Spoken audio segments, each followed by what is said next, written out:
ఇక ఉప ముఖ్యమంత్రి గారు వచ్చారు. వారు ఏం మాట్లాడతారో తెలియదు. వారికి అవగాహన ఉండి మాట్లాడతారో, అవగాహన లేక మాట్లాడతారో, లేకపోతే ఎవరో మాట్లాడమంది మాట్లాడతారో తెలియనటువంటి పరిస్థితుల్లో వారి మాటలు ఉన్నాయి. జగన్మోహన్ రెడ్డి ఇప్పుడు నిన్న జరిగినటువంటి ఇన్సిడెంట్కి గత ప్రభుత్వానికి ఏంటండి సంబంధం?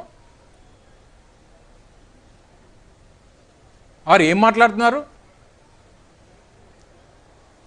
ఎప్పుడన్నా మీరు ఈ 2 సంవత్సరాల్లో లేదా గతంలో కానీ మోడీ గారితో కేంద్ర ప్రభుత్వంతో మాట్లాడడం కానీ, ఎందుకంటే గతంలో కూడా మీరు బీజేపీతో ఉన్నారు, తెలుగుదేశం పార్టీతో కలవక ముందు నుంచి బీజేపీతో ఉన్నారు. ఎప్పుడన్నా భారతీయ జనతా పార్టీని, కేంద్రంలో ఉన్నటువంటి ప్రధానమంత్రి గారిని ఎప్పుడన్నా ప్లాంట్ ప్రైవేటైజ్ చేయొద్దు అన్నటువంటి మాట ఎప్పుడన్నా చెప్పారా మీరు? తిరిగి ప్లాంట్ కార్మికులను నిందించడం, ఒకనొక సందర్భంలో దేశవ్యాప్తంగా తీసుకున్నటువంటి కొన్ని విధానాల్లో విశాఖపట్నం స్టీల్ ప్లాంట్ కూడా ప్రైవేటైజ్ చేస్తూ ఉన్నారు. మీరు ఒక్క విశాఖపట్నం స్టీల్ ప్లాంట్నే చూడకండి, దేశవ్యాప్తంగా విధానాలను చూడండి అన్నటువంటి మాట ఆయన ఒక సందర్భంలో చెప్పాడు. మీ అందరికీ గుర్తుండే ఉంటుంది. ఒకనొక సందర్భంలో ఏమన్నారు, కార్మికులందరూ వస్తే నేను పోరాటం చేస్తానని. వాళ్ళు వచ్చినా లేదు పోరాటం. చివరికి మళ్ళీ ఈరోజు ఇన్సిడెంట్ జరిగితే జగన్మోహన్ రెడ్డి గారి తాలూకా వైఫల్యంతో ఈ ఇన్సిడెంట్ జరిగింది. జగన్మోహన్ రెడ్డి గారు ప్రభుత్వంలో లేరండి, అధికారంలో ఉన్నది మీరు. ఇన్ఫ్యాక్ట్ 2021 జనవరి 27వ తారీఖున మొట్టమొదటిసారిగా దీని మీద ప్రకటన చేసినప్పుడు ఏదైతే విశాఖపట్నం స్టీల్ ప్లాంట్ని ప్రైవేట్ పరం చేయబోతా ఉన్నాం, దీపంలో దీని మీద నిర్ణయం తీసుకున్నామని చెప్పి కేంద్ర ప్రభుత్వం నుంచి ప్రకటన తీసుకున్న తర్వాత ఆ రోజు ముఖ్యమంత్రిగా ఉన్నటువంటి జగన్మోహన్ రెడ్డి గారు కేవలం 5-6 రోజుల వ్యవధిలోనే ప్రధానమంత్రి గారికి రాసినటువంటి లేఖ ఇది.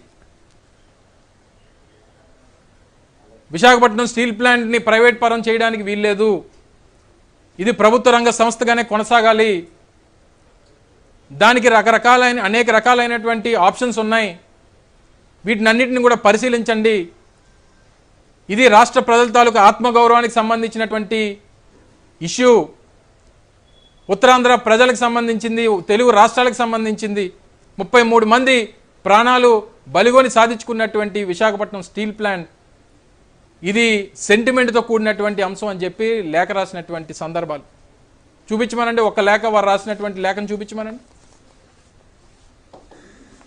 2021-27 జనవరి వారు నిర్ణయం తీసుకుంటే ఫిబ్రవరి 6వ తారీఖున రాసినటువంటి లేఖ ఇది.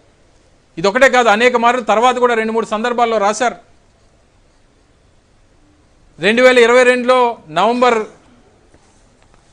12వ తారీఖు విశాఖపట్నంలో నరేంద్ర మోడీ గారి సభ కొన్ని ప్రారంభోత్సవాల కోసం విశాఖపట్నం వస్తే అదే వేదిక మీద నుంచి ముఖ్యమంత్రిగా జగన్మోహన్ రెడ్డి గారు ఎట్టి పరిస్థితుల్లో విశాఖపట్నం స్టీల్ ప్లాంట్ ప్రైవేట్ పరం కావడానికి వీల్లేదు, చెయ్యొద్దు అని చెప్పి మోడీ గారు వేదిక మీద ఉంటుండగానే లక్షలాది మంది ప్రజల ముందు మాట్లాడినటువంటి విషయాలు మర్చిపోతే ఎలా? దాంతోపాటు ఇది 2000 అదే సంవత్సరంలో కార్మిక సంఘాల నాయకులందరూ కూడా జగన్మోహన్ రెడ్డి గారు ముఖ్యమంత్రిగా ఉన్నప్పుడు కలిసి ఇలా కుదరదు, మీరు అసెంబ్లీలో తీర్మానం చేసి కేంద్ర ప్రభుత్వానికి పంపితే తప్ప ఇది ఆగదు అనేటువంటి మాట ఆ రోజు కార్మిక సంఘాలు విశాఖపట్నంలో ముఖ్యమంత్రిగా ఉన్నటువంటి జగన్మోహన్ రెడ్డి గారిని ఎయిర్పోర్ట్లో కలిసి మాట్లాడితే దాదాపు 1.5 గంటల పాటు మాట్లాడితే తప్పకుండా అసెంబ్లీలో తీర్మానం చేస్తామని చెప్పి మే 20, 2021 చేసినటువంటి తీర్మానం. ఆ రోజు పరిశ్రమల శాఖ మంత్రిగా గౌతమ్ రెడ్డి గారు,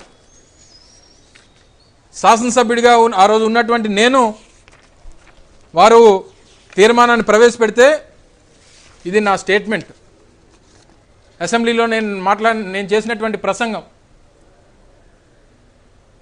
ఎట్టి పరిస్థితుల్లో స్టీల్ ప్లాంట్ ప్రైవేట్ పరం కావడానికి వీల్లేదు, ఇది రాష్ట్ర ప్రజల తాలూకా సెంటిమెంట్ అని చెప్పి అసెంబ్లీలో నా ప్రసంగం ఇదంతా ఆన్ రికార్డ్. ఇప్పటికీ కూడా అసెంబ్లీ సెక్రటేరియట్లో మీకు ఇవంతా కూడా దొరుకుతుంది. తీర్మానం చేసినటువంటి తీర్మానం కేంద్ర ప్రభుత్వానికి పంపించాం. ఆ రోజు గౌతమ్ రెడ్డి గారు నేను ఆ తీర్మానాన్ని వారు ముందు ప్రవేశపెడితే దాన్ని బలపరుస్తూ మాట్లాడితే ఇది ఆ రోజు అసెంబ్లీలో తీర్మానం చేసి కేంద్ర ప్రభుత్వానికి పంపించాం. దానికి సంబంధించినటువంటి విషయాలు కూడా ఆ రోజు జరిగినటువంటి విషయాలను కూడా తర్వాత మన ఈ ప్రభుత్వం వచ్చిన తర్వాత కుమారస్వామి గారు మంత్రిగా బాధ్యతలు చేపట్టిన తర్వాత ఒక పత్రికా సమావేశంలో వారు చేసినటువంటి వ్యాఖ్యలను ఒక్కసారి మీ ద్వారా ప్రజలందరూ కూడా వినిపిస్తా. ఎందుకంటే మేము చెప్పినటువంటి విషయాలు దీన్ని అవాస్తవాలుగా చిత్రీకరించేటువంటి ప్రయత్నం జరగవచ్చు, కానీ వారు చేసినటువంటి ప్రసంగం ఒకసారి ప్రజలందరూ కూడా వినాలని చెప్పి మీ ద్వారా కోరుతా ఉన్నా. But ultimately